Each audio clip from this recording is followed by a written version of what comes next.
Bienvenidos una semana más a su cita con la historia. En esta ocasión vamos a dedicar el programa a una persona, y no porque lo merezca, todo lo contrario, sino por los hechos que protagonizó, o más bien los crímenes que cometió. Estos crímenes le colocan en el vergonzoso limbo de los asesinos españoles. Así que con este tema empezamos otro Enigmas de la Historia.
Bien, como hemos dicho, este programa va a ser un monográfico sobre este personaje y, lógicamente, pues teníamos que contar con nuestro experto en crímenes de la historia. Bienvenido, Daniel Brun. Bien hallado, Roberto.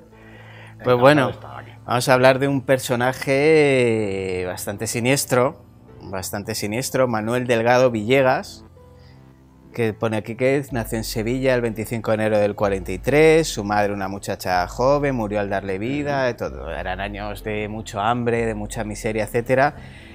Nada nuevo bajo el sol de aquella época, y es el arropiero. Exacto, si hablamos de Manuel Delgado, quizá nadie lo va a localizar, pero si hablamos del arropiero, yo creo que ya es un personaje que tiene muchísima fama dentro de la criminología y dentro de la historia española, porque estamos hablando del mayor asesino, o uno de los asesinos en serie conocidos españoles, sí, con más crímenes en su haber, más todo lo que no se ha descubierto. Manuel es criado por su padre. Su padre vendía arropes en Cádiz, en Sevilla. Vendía arropes, que es una fruta, es una pasta. Sí, yo la he comido. ¿Sí? Sí. Bastante es un dulce. Sí. Entonces de ahí le viene el nombre del arropiero. Desde el primer momento él y su hermana sufren abusos, sufren bastante maltrato por parte del padre. El padre al final termina mandándole con la abuela, donde también tuvieron la mala suerte de que uno de los familiares, creo recordar que era el tío, también, la verdad es que agredía bastante a los dos niños, en especial a él, que tampoco tuvo una infancia difícil. Hablamos de un perfil que se repite muchísimo en asesinos en serie, ¿no? Sí, y aquí tenemos el caldo de cultivo.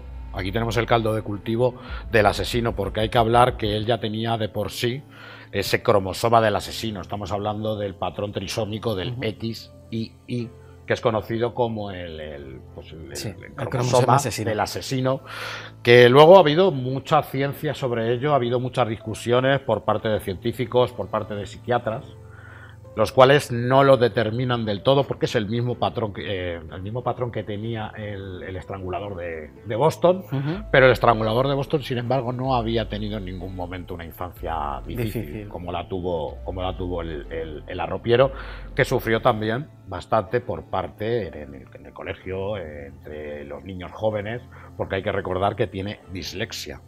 Hay que recordar que tiene un tartamudeo constante. Esto hace que también, por parte del pueblo, por parte de la gente, pues sea fruto de bullying y sea fruto también de maltrato. Y ese fue el caldo de cultivo de alguien que ya es propenso a la violencia, alguien que ya tiene un gen que le hace propenso a la violencia. Esto lo único que hace es convertirse en un desencadenante que convierte al arropiero en un monstruo, un depredador, el asesino perfecto, el psicópata perfecto. Que al final era un nivel económico muy bajo, los estratos más bajos de la sociedad donde se movía, prácticamente era un mendigo. ¿Y qué fue de su vida luego durante la adolescencia? pues llegó a ser un poquito de todo. Llegó a ser chapero. No, hay que recordar que era bisexual. Hay que recordar que tenía anospermia. Tenía también... es una enfermedad con la cual puede mantener lo que es la erección sin llegar a la eyaculación. Esto hacía que fuera una persona pues muy llamativa para quien buscaba sus servicios. Claro. Entre hombres y mujeres sin distinción, ¿no? Sin distinción. E incluso veremos que hay allí alguna víctima que cobró sus servicios. Sí. Pero vamos, hay que decirle que también siempre estuvo por el mal camino, siempre estuvo también metido en todo lo turbio, en todo lo oscuro, y es lo que realmente creó a este señor con ese bigote de Cantinflas, ¿no? Sí. Porque era adorador, era fan de Cantinflas, que es un poco irónico, ¿no? Sí. Del personaje de Mario Moreno. Un personaje tan encantador a ser lo que era este tipo. Luego ingresó en la Legión. Sí. Pero ahí fue peor. Ingresó en la Legión, fue peor, porque creo que descubrió una cosa que es súper importante en su carrera criminal. Hay dos versiones, no estuvo mucho tiempo, hay dos versiones, una que dice que él incluso llegó a fingir epilepsia para poder salir de ahí, y otra de que le echaron. Pero ¿cuál es lo importante que aprendió ahí? El famoso golpe del legionario. El famoso golpe del legionario, que es pegar con el canto de la mano en el cuello, en la nuez. Automáticamente eso crea una lesión, si lo haces bien, crea una lesión que tapa las vías respiratorias y que usó en varias ocasiones. Sí, no, le salía bastante bien. Luego también era drogadicto. Alcohólico, también lo era. Tenía todo el pack. Y un ser de una violencia impresionante. Un ser de un apetito sexual impresionante. Hasta uno de los puntos característicos que tiene es el practicar la necrofilia con las víctimas. Y no una vez, varias veces tener los cadáveres guardados para practicar la necrofilia. Bueno, también fue detenido en numerosas ocasiones por aquella ley franquista de vagos y maleantes. Luego era peligrosidad social, ¿no? Luego con los años luego lo cambiaron. Pero con nada relacionado a esto, sino por la prostitución, pequeños hurtos, etcétera, etcétera. Porque nadie se podía imaginar lo que estaba haciendo este hombre, ¿no? Nadie se lo podía imaginar, y ahí hay también que hablar un poquito de la dificultad de esos tiempos también. Sí. No eran las mismas investigaciones que tenemos ahora. Él cuando luego nos habla de crímenes en Francia, nos habla de crímenes en Italia. Aprovecha, yo creo, porque vamos a decirlo, que no era un ser inteligente. Él no tenía una inteligencia, era un psicópata, pero no es el psicópata Aníbal Lecter, no es el psicópata que nos presenta. No es el encantador de Hollywood. Exactamente, y eso que luego, cuando le atrapan, sí es verdad que tenía unas características que hacía ganarse a la gente, pero no era inteligente, ni siquiera él a la hora de tapar sus crímenes, digamos, que se basaba y que lo tapaba todo con suerte y con un poco con el tema del régimen y la comunicación policial que había entre comunidades. Volvemos siempre a que eran unas víctimas que nadie echaba de menos, bueno, sus familiares sí, pero me refiero en el mundo social en el que nos movemos. Al final son bajos fondos, nadie lo va a investigar, son cosas entre ellos, si desaparece o no desaparece, estará en algún lado prostituyéndose o no, o lo que fuere.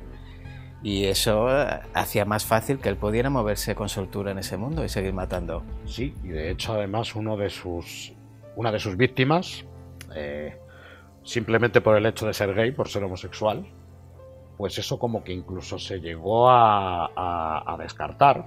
Y en la propia autopsia no realiza la autopsia no la realiza el forense que tenía que realizarla, sino que era como una especie de médico de guardia. ¿Y por qué no habría un veterinario? Madre mía. Se vuelve a revisar porque la muerte de ese chaval había sido por asfixia debajo del agua. Y hasta que miran y dicen no, vamos a mirar el cadáver, y es cuando ven que es por una obstrucción de las vías respiratorias, por su famoso golpe. Bueno, vamos a ver el documental, el primer documental, y así pues os podéis hacer una idea de lo que este hombre tenía en la cabeza y lo que era capaz de hacer. Vamos con ello. El primero de sus crímenes probados lo cometió en Cataluña el 21 de enero de 1964, en la playa de Lloraig. Se acercó a un hombre que dormía apoyado en un muro, el cocinero de 49 años Adolfo Folch, y le destrozó el cráneo con una piedra. Luego le robó el dinero, la cartera y el reloj. Su segundo crimen comprobado se reveló el 20 de junio de 1967, cuando se encontró el cadáver de una estudiante francesa de 21 años, Margaret Baudry, en una masía de Ibiza. Su cuerpo estaba totalmente desnudo y tenía un fuerte golpe en un ojo, así como contusiones y arañazos en el cuello. En la espalda había recibido una puñalada. El tercer asesinato admitido y probado fue el de Venancio Hernández Carrasco, vecino de Chinchón, al que hallaron muerto en las aguas del Tajuña el 20 de julio de 1968. Había salido al trabajo en un viñedo de su propiedad, a orillas del río, cuando se encontró con el arropiero, que le pidió algo de comer. Venancio le respondió que si quería comer, trabajara, que era joven. Esto enfureció al arropiero, que atacó a su víctima con el golpe legionario y la arrojó al río. El cuarto asesinato fue descubierto en Barcelona. A primeras horas del 5 de abril de 1969, las limpiadoras de un almacén de muebles de la Avenida del Generalísimo hallaron al propietario, un rico empresario de nombre Ramón Estrada, inconsciente pero aún con vida. Poco después moriría en el hospital clínico. La víctima era un hombre que contrataba arregladamente sus servicios por el precio de 300 pesetas el servicio. Se encontraban en la tienda de muebles, propiedad de Ramón Estrada, y escenario habitual de sus reuniones, cuando el arropiero le exigió 1000 pesetas arguyendo que tenía una necesidad urgente. El cliente prometió dárselas al final, pero, concluido el acto, le pagó las 300 pesetas acordadas. Por eso le pegué en el cuello con el canto de la mano y cayó al suelo. Cuando le estaba quitando la cartera se despertó y empezó a insultarme él a mí, por lo que agarré un sillón, le arranqué una pata y le di con ella en la cabeza. Después lo rematé estrangulándolo. Le partí el cuello. Una vez muerto le robé las sortijas, el reloj y la cartera. La quinta víctima comprobada fue una mujer de 68 años, Anastasia Borrella Moreno, una mujer pequeña y pizpireta que afanaba en la cocina de un bar de Mataró. El 23 de noviembre de 1969 salió camino de su casa para no volver. 4 días más tarde unos niños que traveseaban en el túnel de la Riera Sirena, a unos 300 metros del domicilio de Anastasia, encontraron el cadáver. Estaba cubierto con un plástico, boca arriba, con las ropas subidas. La habían matado a golpes con un ladrillo. El arropiero explicó que aquel día tenía ganas de una mujer. Al encontrarse con la anciana le preguntó si quería tener sexo con él. Anastasia reaccionó indignada y le amenazó con avisar a la policía. Por eso la mató y la tiró al torrente seco. Como se veía desde arriba, bajó para esconderla en el túnel. Se sintió excitado y abusó de su víctima. Este acto de necrofilia lo repitió todas las noches siguientes, hasta que el cuerpo fue encontrado. El sexto crimen reconocido tuvo lugar el 3 de diciembre de 1970, y la víctima era un amigo suyo. Se llamaba Francisco Marín Ramírez, tenía 24 años, era de Córdoba y vivía en la misma calle que Antonia Rodríguez, la novia del criminal. Según el arropiero, iba con Francisco en una moto cuando, en medio de la carretera, el chico le hizo algunas caricias, cosa que le sacó de quicio. Paró la moto y le asestó su célebre golpe en el cuello. El muchacho se quedó sin respiración y le pidió que lo llevara a recuperarse junto al río. Allí, según Villegas, volvió a insinuársele, y por eso lo tiró al fango, boca abajo e inmóvil. El cadáver fue localizado flotando a 12 kilómetros del lugar del crimen. Fue detenido el 18 de enero de 1971 en el puerto de Santa María, Cádiz, por la muerte de Antonia, su novia. Antonia Rodríguez era una disminuida psíquica muy conocida en su calle, soltera, de 38 años, era mucho mayor que él. El día del crimen la llevó en moto a un lugar del campo, solitario, donde mantuvieron relaciones sexuales. El arropiero contó a la policía que hacían el amor siempre sin que nadie los viera. Lo hicimos, como siempre, de muchas formas, pero me pidió una cosa que me daba asco. Cuando le dije que no, ella me insultó y me dijo que no era hombre, entonces le pegué un golpe, y como no se callaba y me seguía insultando, le puse al cuello los leotardos que se había quitado y apreté hasta que se murió, mientras le hacía el amor. Cuando terminó escondí el cuerpo entre unas matas y regresé al pueblo. Volví a estar con ella el lunes, el martes y el miércoles, y hubiera vuelto hoy si no me hubiera detenido. Estaba tan guapa, La quería tanto, ¿no era mi novia? ¿Entonces no podía hacer el amor con ella lo mismo que antes?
¿Hay algún...?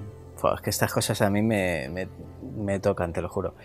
¿Hay algún crimen, algún acto de este desgraciado que quiera resaltar? A ver, yo creo que el más importante es el de Tony, el de su novia. Creo que es el más importante no porque sea el más macabro, no porque guste a la gente, sino, pero final, vamos a decir que es gracias a este con el que se soluciona todo, con el que a partir de este crimen donde la lleva a un descampado, quieren hacer el amor, él en todo momento, la frase suya es la hice el amor, ¿no? Sí. Quieren hacer el amor, hay algo que su novia le propone. Sí, que le daba asco, como hemos visto en el documental. Había algo que le propone, a él le da asco, él no se siente, dice que eso no es nada varonil. Entonces es cuando empieza a asfixiarla con las medias, al mismo tiempo que está realizando el acto con ella. Dejó ahí el cadáver y estuvo pues visitándola, creo que unos 4 o 5 días. Sí, 4 días. Voy a recordarlo porque sale en el final del documental y son palabras textuales. Cuando terminó, escondí el cuerpo entre unas matas y regresé al pueblo. Volví a estar con ella el lunes, el martes y el miércoles. Y hubiera vuelto hoy si no me hubieran detenido. Estaba tan guapa, la quería tanto, no era mi novia, entonces no podía hacer el amor con ella lo mismo que antes. Y les recuerdo que hablamos de un cadáver. Exactamente. Eso ya creo que nos da un poco la pauta que tiene. Estamos hablando de una conducta completamente disocial, estamos hablando de una conducta en la que él no está en la realidad que estamos nosotros. Es un ser que no está por encima del bien, está por encima del mal, digamos que es que no está ni por encima ni por debajo, es que directamente es que le da no igual. Lo contempla. Claro, le da igual. Es una persona que se mueve por impulsos, su agresividad es un instinto, es sus ganas de matar, sus ganas de hacer el amor, eso es lo que a él le lleva, pero es que en ningún momento él aprende, o en ningún momento él va a tener ningún remordimiento. No, empatía cero. De hecho, siempre luego jugaba con sus bromas y él adoraba el reconocimiento de contar, cada vez que hablaba, contar el cómo había hecho las cosas e incluso hacer humor negro. Luego, bueno, ya le detuvieron en ese momento y ahí empezó a sumar la historia, ¿no? Ahí empieza a sumar y a cogerlo todo con pinzas. Vamos a coger también todo con pinzas porque también en ese momento... Delirios de grandeza. Sí y no sabemos, porque él capaz de hacerlo es. Lo era. Cuando encontramos los cadáveres, lo primero que se pregunta la gente es si son los primeros o es una gran lista o son los últimos de una gran lista. Le costó mucho confesar el primer crimen, incluso él había comprado una entrada de cine para decir que esas 3 horas o esas 2 horas había estado con Tony. Y en ese momento una de las cosas que se le ocurre al inspector es preguntarle ¿de qué va la película? Claro, él no había visto la película.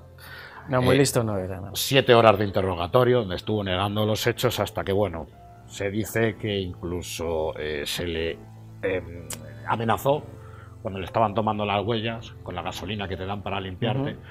Pues una de las bromas de la policía fue o lo confiesas o confiesas ya o te quemamos la mano. Y a partir de ahí se convirtió en una fuente de información para la policía, comenzó a colaborar con la policía, comenzó a atribuirse crímenes, a contar cada uno de los crímenes, a acompañar a los inspectores de aquel momento por toda España recreando los crímenes y hablando de otros crímenes.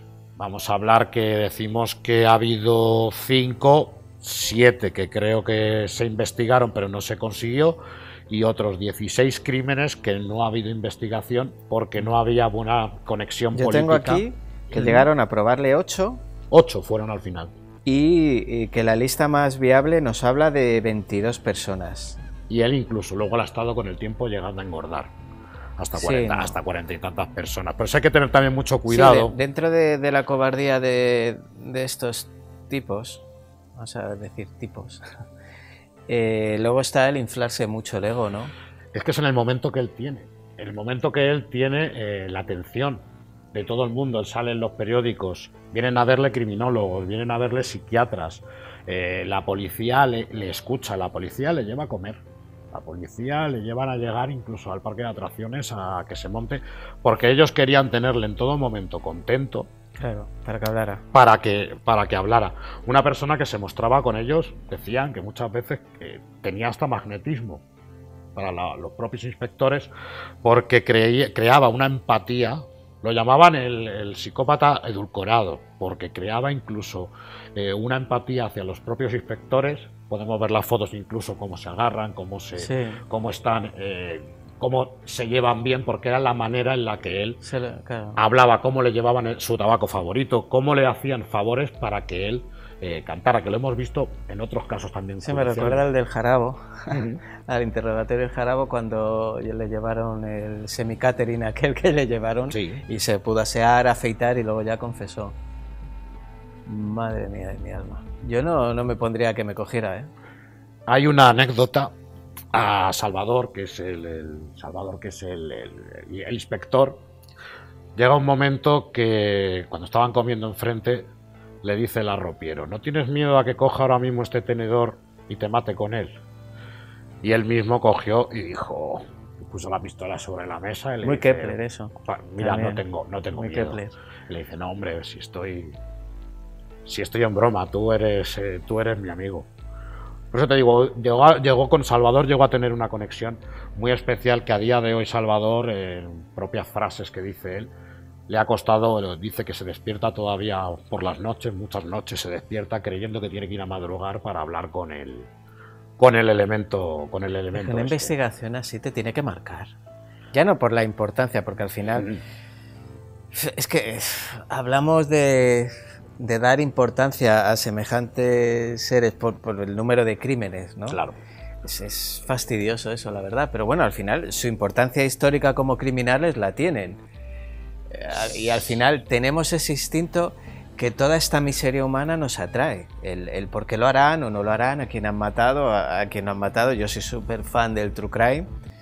He de reconocerme que es un pecado ser culpable. Pero no, es que al final que sean celebridades por este tipo de cosas, más que desde un punto de vista histórico, sino célebre. Y el debate que lleva. Claro. Porque uno de los debates que se forma con esto, uno de los peores debates que se forma con esto es... Esto un psiquiatra te dice que es un enfermo. Realmente, este señor es un enfermo. Es una enfermedad, es un virus que está en la sociedad, metida en la humanidad y que estamos pagando todos por ello. Pero claro, ¿enfermo hasta qué punto? Ahí es donde está el debate. Para mí Porque esto es un asesino. Él puede controlar sus instintos perfectamente. No, ¿o no? no puede. El arropiero no puede controlar, una de las cosas que es, no podía controlar ni su ira, ni podía controlar todo lo que sentía por lo que decíamos antes. Fíjate, cuando él mata a la anciana de 69 años, para él en su cabeza no estaba viendo una anciana de 69 años. Él decía que veía una linda, hermosa niña de 19. Todo lo que se hable de él es macabro, hasta el punto de enterarse en el periódico de un mexicano que tiene 42 crímenes en sus espaldas y decirle a los inspectores: jefe, por favor, déjeme 3 días, que no puedo permitir que un mexicano cometa más crímenes que yo. O sea, era para él ya incluso una... Al final se regocijaba sí. en esa fama. Sí, porque además conoció al Mataviejas. Sí. Conoció al Mataviejas y con el Mataviejas tenían ellos como un enfrentamiento, como su batalla de gallos personal de a ver quién era peor criminal o quién había influido más en términos de la sociedad. Monstruos, lo que podemos decir, monstruos. No, es que no se puede decir otra cosa. Al final nos movemos en unos niveles y en unos baremos tan diferentes a lo que nosotros consideramos lógicos, que es que no podemos comprenderlo sin entrar en esa mente y en saber sus motivaciones y sus porqués. Que hay veces que no tiene porqué, simplemente pasa. Es su naturaleza. Eso es lo malo, eso es lo malo. Eso es lo malo y por eso también marcó tanto a los criminólogos y a los psiquiatras de la época, y por eso levantó, muchos por el morbo, sabemos que los medios de comunicación, por el morbo, pero es que levantó incluso interés internacional de gente especializada, porque es un caso muy para investigación y para evitar también ciertas cosas. Digamos que ese cromosoma del que habla, del XII, a lo mejor si esta persona no hubiera tenido esa infancia, no se hubiera despertado esa agresividad. Es que yo pienso que es una suma de factores. Sí. Es una suma de factores fatal. Y eso ya luego no hay quien lo encauce. O sea, me vienen a la cabeza pues bastantes. Me vienen yo qué sé, John Gacy, me viene, no sé, muchos. Al final tienen tantas cosas en común durante su vida que lo que me sorprende es que la sociedad no lo veamos venir. Muchas veces la sociedad, yo creo que mira para otro lado. No, eso es obvio. Mira para otro lado. Cuando hasta que es demasiado tarde, cuando es tú obvio que lo ves hacemos. un conflicto, quizá tú no te pones a... Lo podemos ver en la educación.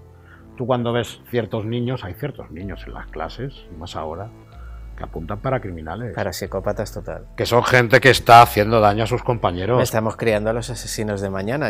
Claro, no si tienen suena normas fuerte, lo sociales. siento, pero es así. Estamos viendo eso y no estamos tampoco trabajando en ello. No estamos trabajando nada en ello. Tenemos ahí a los próximos. Claro, son niños hoy que mañana puede haber problemas. Encima ahora mismo las leyes los protegen mucho. Sí. Que está bien, la ley del menor, que se proteja. Bueno, pero a lo mejor estamos pues, protegiendo al que no debemos. Claro. Que eso sería ya también otro debate. Es Y que qué eso manera de es- proteger y cómo son los centros penitenciarios. Y habría que cambiar mucho la percepción de las Pues cosas. son viveros de gente así. Porque que nadie se piense que la ley del menor te protege cuando estás ahí No. dentro, porque entras con otros individuos Sales peor. igual o peor que tú. Entonces es una selva, es una jungla, es sobrevivir y aprendes pues lo peor que puedas aprender. ¿Y por qué se cierran los ojos? Porque el que está ahí se lo merece. Claro, Entonces, como ya se castigan entre ellos, pero lo que no nos damos cuenta es que luego van a salir. que luego van a salir. Luego incluso se les va a cambiar el nombre, se les va a poner una casa, se les va a dar un sueldo. Al y final van a es que salir. no se trata de reinsertar o reeducar, se trata de quitar de en medio. y lo de quitar de en medio al final van a volver, y peor.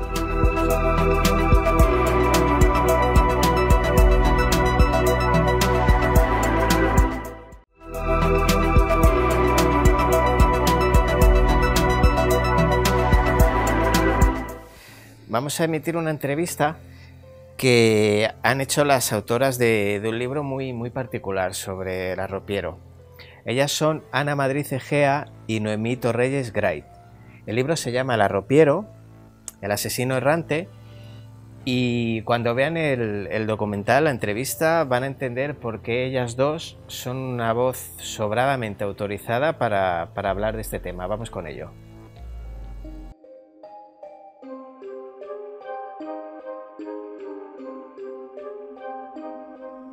¿Podríais explicar brevemente quién sois?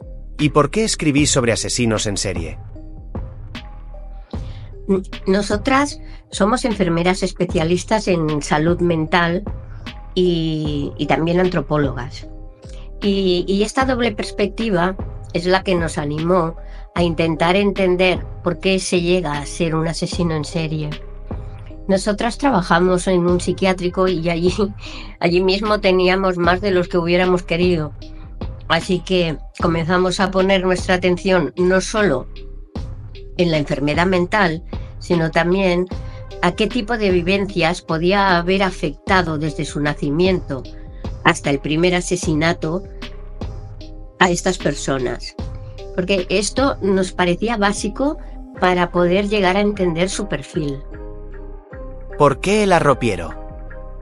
Mira, el arropiero no fue el primer asesino en serie sobre el que escribimos. Primero escribimos La huella del miedo, un libro que cuenta la vida del primer asesino en serie español, que fue condenado a muerte en el Garrote Vil, que le llamaron el sacamantecas. Y en el mismo libro escribimos la historia del hombre del saco. Ambos fueron algunos de los monstruos que nos habían asustado cuando éramos niños. Estos asesinos actuaron con gran crueldad y causaron un enorme terror entre la gente de aquella época y, como no, también en nuestra infancia. Al final nos atrevimos con el arropiero. Lo escribimos porque quisimos explicar la verdadera historia de él. Hay muchos artículos que hablan de Manuel Delgado, el arropiero, pero vimos que los datos que había sobre él eran escasos y algunos incluso falsos. Lo sabemos porque tuvimos documentación fidedigna sobre él y porque estuvimos a su lado hasta que murió, ya que fuimos sus enfermeras. ¿Cómo fue la infancia y la adolescencia del arropiero? El arropiero se llamaba en realidad Manuel Delgado Villegas y nació en Sevilla, en el Hospital de las Cinco Llagas. Que por cierto, este hospital también tiene leyenda propia, la de una tal Sor Úrsula, que por las noches dicen que se pasea desdibujada por los pasillos. Y los vigilantes de noche no quieren hacer la ronda solos. Pero bueno, esto es del hospital. A consecuencia del parto, muere su madre. Y su padre lo dejó a él y a su hermana, que era 5 años mayor que él, al cuidado de la abuela. Manuel de pequeño era tartamudo, analfabeto, el hermano de su madre lo maltrataba a diario porque lo acusaba de la muerte de ella. Bueno, iba entre golpes y burlas, pero se dio cuenta de que tenía una fuerza sobrehumana y entonces comenzó a resolver todos estos problemas a base de golpes. En la preadolescencia, la hermana de él se marchó a Mataró a trabajar de sirvienta y se lo llevó a él y a la abuela. Y desde los 13 a los 14 años, el arropiero ya se prostituía por el barrio chino de Barcelona. A los 18 pasó unos meses en la Legión, donde se hizo adicto al cannabis y al alcohol y al tabaco. Allí aprendió el golpe del legionario, que sería el que le acompañaría el resto de su vida y el que aplicaba a la mayoría de las víctimas. Este era un golpe que daba con el lateral de la mano directo a la tráquea, produciendo una asfixia, pero con la increíble fuerza que tenía él, era un golpe mortal. ¿Cuándo empieza a matar y dónde? A los 20 años, en la playa del Garraf, mató a un hombre que estaba echando una siesta. Un cocinero que paró aquel desgraciado día a recoger arena para limpiar sus ollas y pasar una mañana plácida en un lugar tranquilo. Era su día de fiesta.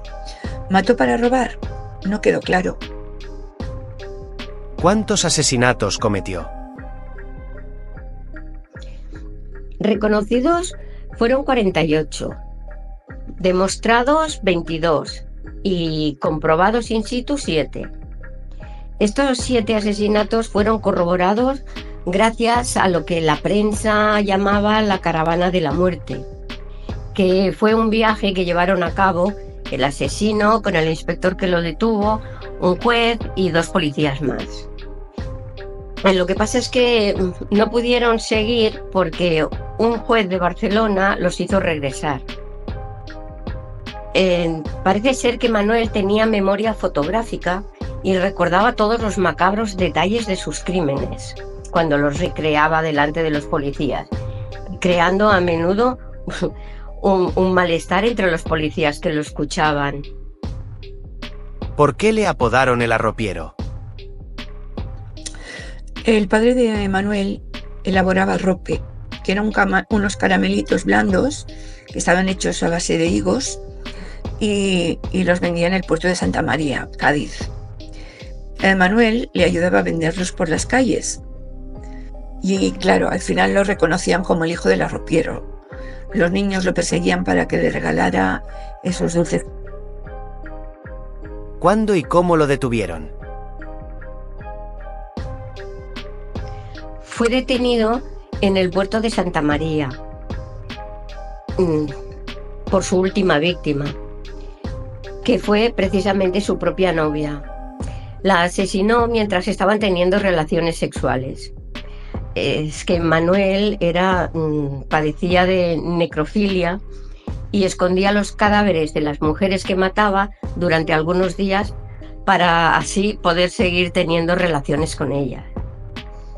Quien lo detuvo fue un joven inspector del puerto de Santa María llamado Ortega. Y lo hizo tras descubrir un error en una de las coartadas de Manuel. Una vez ya descubierto, pues ya no le venía ni de 1 ni de 40 asesinatos más y confesó 48. Pero solo quiso hablar con el inspector que lo detuvo y que precisamente con él llegó a tener una relación muy especial. Un día Ortega dijo que hasta durmiendo soñaba que lo interrogaba y se despertaba sobresaltado. ¿Qué enfermedad o diagnóstico tenía Manuel? A nuestro psiquiátrico llegó con un diagnóstico de esquizofrenia, envejecimiento precoz, una enfermedad pulmonar crónica, ya que fumaba unos 7 paquetes diarios, necrofilia, anaspermatismo, o sea, no podía eyacular y podía mantener una erección durante casi 1 hora. También tenía un cromosoma de más, la Y, que ya sabemos que los hombres tienen el cromosoma XY, pero el arropiero tenía los cromosomas X y Y, también llamado el cromosoma del animal o del superhombre. ¿Cuándo llegó a vuestro psiquiátrico? Bien, Manuel fue declarado inimputable y por tanto inocente de todos sus crímenes. Por lo tanto, no hubo juicio. Fue llevado directamente al psiquiátrico penitenciario de Carabanchel. Más tarde pasó al de Foncalén y en el año 1995 hubo un cambio de ley. Y esta nueva ley decía que ningún inimputable podía cumplir más años que si fuera un reo normal. Así que el arropiero quedaba libre. Todos los profesionales se echaron las manos a la cabeza, ya que era un asesino que mataba por matar cuando se le antojara y sin ningún tipo de remordimientos. Uno de los policías dijo que si quedaba en libertad habría que hacer un cementerio para él solo. La solución que encontraron fue ingresarlo en el psiquiátrico de Santa Coloma de Gramenet, porque su hermana vivía cerca, seguía viviendo en Mataró. ¿Cómo era Manuel en el psiquiátrico? El centro hospitalario no era el adecuado, no había rejas, ni los sanitarios, tampoco éramos sus carceleros, pero nos fue impuesto judicialmente. Manuel no quería regresar al psiquiátrico de Fontcalent, donde había estado, por lo que intentaba controlar sus impulsos. Poco antes, en Fontcalent, había intentado acuchillar a una trabajadora social porque lo marcó, ¿no? Entonces, cuando estaba con nosotras, también le era difícil controlarse. Veíamos su cara, cómo se transformaba y realmente nos daba verdadero miedo. Le gustaba asustarnos acercándose por la espalda sin hacer ruido para susurrarnos al oído. Muchos sanitarios se alejaban de él andando hacia atrás para no darle la espalda. Manuel se jactaba de sus terribles actos. Un día estaba viendo la tele en la sala y daban un reportaje sobre él. Sus ojos brillaban, su boca mostraba una sonrisa burlona y se le veía disfrutar totalmente satisfecho. ¿Tenéis anécdotas con él? Sí, tanto. Su vida está llena de anécdotas. Con nosotras, con los policías, con otros asesinos. Él coincidió en sus encierros con varios asesinos famosos. Uno de ellos fue el Mataviejas. Y además hicieron cierta amistad. El Mataviejas le decía que él mataba mejor.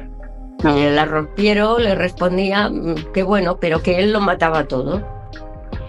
En fin, el libro la verdad es que está lleno de anécdotas. Algunas para helar la sangre, pero también hay otras increíblemente divertidas.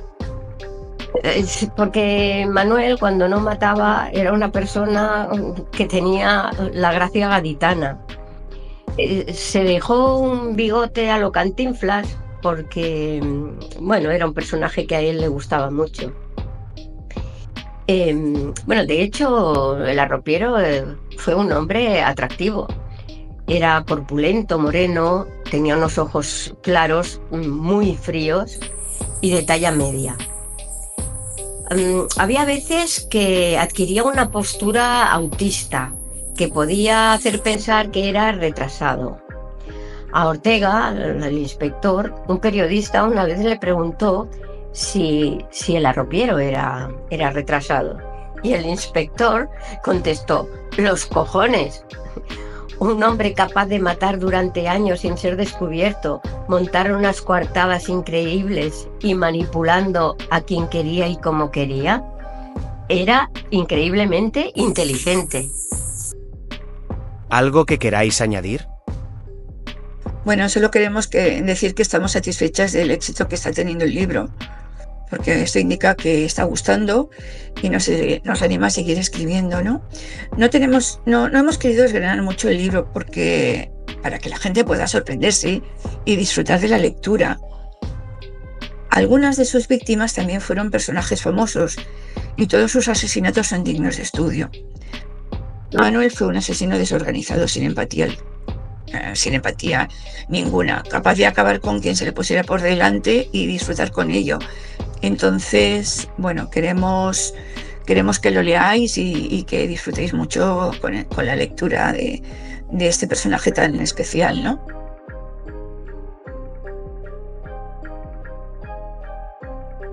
El arropiero cazó siempre a su antojo entre los de su propia especie y sus actos lo llevaron a ser considerado el mayor asesino en serie español. Ese vanidoso criminal jugó como quiso con la vida y los cuerpos de sus víctimas, gozando de ellos vivos y muertos. El inspector Ortega nunca le olvidó, y con su habitual perspicacia, consiguió la confesión de sus crímenes. Espoleó el ego del homicida intentando averiguar por qué ese hombre, en apariencia guasón e inofensivo, mataba por placer sin ni siquiera volver la vista atrás. Manuel Delgado Villegas, violento, cruel y necrófilo, Acabó con la vida de 48 personas en su vagabundear siguiendo los pasos de sus demonios internos. El que nace cazador, muere cazador. Pues súper interesante, sobre todo quiero darle las gracias a Noemí y a Ana porque han sido muy amables, han tenido mucha paciencia, hemos hablado mucho a ver cómo lo hacíamos. Ellas viven en Barcelona y la verdad que era muy complejo, entonces pues hemos tenido esta idea de hacer así la entrevista porque para mí era un documento súper importante que conocieran ustedes de primera mano y pues sobre ello vamos a hablar. Daniel, ¿qué te ha parecido? Pues lo primero que me sugiere que valentía el estar trabajando con semejante tipo. Sí. Primero tener que guardar tus formas, tener que ser profesional y guardar tus formas, no dejarte llevar por lo que piensas y dejarte llevar por tu profesionalidad. Y segundo, tiene que dar miedo. Pero tiene que dar miedo y también atraer esa complejidad de esa persona al final, porque como les decoramos con ese aura de importancia, es como pues, la gente se quiere conocerles. Sí, pero a mí me daría miedo. A mí me daría pánico. A mí me daría, a lo mejor, no es lo mismo a lo mejor entrevistarles en sí, un momento. Pero trabajar con él en momentos raros, como ellas han narrado, y miradas raras y... no sé. Y las bromitas o bromas. Sí, acercarse por detrás o incluso las amenazas. Sí. También saber que cierto día está de una manera, cierto día está de otro. También hay que ver la cara del personaje. También hay que ver las entrevistas con el personaje. Sí. Fumador, vamos, intensivo. 7 paquetes al día se fumaba de tabaco, que fue lo que le mató. Está bien dónde está. Y alguien completamente inexpresivo. Alguien completamente que no refleja ningún tipo de emoción a la hora ningún tipo de sentimiento, ningún tipo de cosas. Cercanía, de nada. Pero llegar que no tener ni la satisfacción, ni hablar de satisfacción, ni hablar de asco, ni hablar... No, te lo cuenta como el que baja a comprar el pan. Ahí yo creo que es donde está el problema y donde está esa psicopatía. No tiene esos sentimientos que podemos tener el resto de la gente. ¿Tiene algo que ver o qué hay de verdad en ese retraso madurativo que se le atribuye? Hay muchas versiones de él porque se dice que se lo hacía, pero en realidad también era, digamos que era cortito. Hay que decir que también esa trisomía que tiene, aparte de problemas físicos o problemas de salud, te puede traer también problemas ya no tampoco mentales, incluso de discapacidad mental. Pero había veces que, según quien te cuente, te va a decir que se lo hacía, porque también sabía cómo hacérselo para convencer. Pero luego también te dicen que que tampoco era un genio. Lo que sí había aprendido a controlar, como un buen psicópata, son las emociones de los demás. El psicópata en muchas ocasiones no siente, pero sí es un gran... pero es un fingidor. Es un gran fingidor, un gran imitador de las emociones, porque él lo que va a hacer es jugar contigo. Entonces, ¿hasta qué punto tiene ese nivel de estupidez? Yo creo que tenerla tenía, pero al mismo tiempo sabía. Pero porque era una persona muy poco preparada, con un nivel de educación bajo, que era muy común en la época. Sí, claro, o sea, España está... Hablamos de los 60 en adelante, hubo un problema muy grande en ese sentido. Entonces, yo la verdad no creo que tuviera ningún retraso. De hecho, creo que emocionalmente era bastante inteligente. En el sentido de todo, que cómo se crió, todo lo que pasó y luego cómo aprendió, porque él al final, dentro del mundo... de los suburbios ese que vivía, él se movía bastante naturalidad. Pero yo eso lo veo más que inteligencia, un instinto de supervivencia. Pero era un instinto, era lo que yo creo que le salía de manera natural para perpetuarse. Porque nadie, entre la gente que se movía, nadie sospechaba lo que hacía, porque él iba de un sitio a otro y no con aparente normalidad. Sí, pero ya te digo yo que muchas veces eran casualidades. Sí, ¿no? Más que... Yo creo que muchas veces más que talento. Eran casualidades. Faltó ahí alguien que cogiera los crímenes faltaba el típico mapa, ¿no?, de España, Sí. y los cordoncitos. Falta hay alguien que... No, que pero ¿para por qué iban a suerte- investigar a Claro. prostitutas, a homosexuales o a gente Ahí es pobre? donde estamos, que por suerte hubo alguien que sí lo hizo y hubo alguien Y se que molestó. destapó. Y aunque no le encerraron en la cárcel, porque nunca visitó la cárcel, No, no, no. al menos le tuvieron encerrado. Es de esos de loco. Al menos lo apartaron. Y eso trajo, ya te digo, polémica en la época, porque era la pregunta de los periódicos, ¿no? ¿Cómo puede ser que tal asesino no esté en la cárcel? Y fue un debate también bastante social. No, pero es que eso ha sido un debate hasta hace bien poco. Sí, pues yo creo que prácticamente hasta que ha muerto. O sea, no, pero ya hablo en general, porque, claro, eso es un recurso muy, muy socorrido de los abogados. Y de los Pero- propios presos. Y de los propios propios criminales, el hacer lo que no eres porque prefieres estar ahí, porque no, Es que no es lo mismo. no son las mismas No comodidades. es lo mismo el balneario, no quiero decir que un psiquiátrico sea un balneario, pero en comparación con una cárcel es un balneario. Incluso él, cuando estuvo en el psiquiátrico, bueno, en el centro de salud mental Sí. de Carabanchel, intentó matar también a un compañero. No, hombre, si es lo que tú dices, si no podía controlar ese instinto, Sí. aunque cuando le interesaba bien que pasaba periodos sin matar, ¿no? Sí, pero yo creo que también ya ahí tenía su atención. Claro. Yo creo que este ha sido también él estaba contento. Él estaba feliz. Si él llegaba a decir, me habéis cogido porque yo he querido, que ya ves que es completamente falso. Sí. Quizás el asesinato de su novia fue la peor manera, porque antes lo decías, cuando tú matas a alguien que nadie va a reclamarle, Claro, a alguien solitario, el problema es que a su novia él es el primer sospechoso, porque el hermano de Tony baja gritando que él la ha matado, él la ha matado, él la ha matado. Entonces hay unos cuantos testigos que sí han visto cómo él días anteriores y unas horas anteriores la había estado pegando, porque por lo visto sí, también era habitual. se le iba bastante la mano. era Recuerdo habitual. que tenía discapacidad, su novia también tenía una discapacidad cognitiva. Entonces ahí pues fue cuando el primer sospechoso fue él. Solo hubo que presionarle unas cuantas horas. No, y que a ella la conocía mucha gente también. Al final se relacionaban con mucha gente. Qué pena.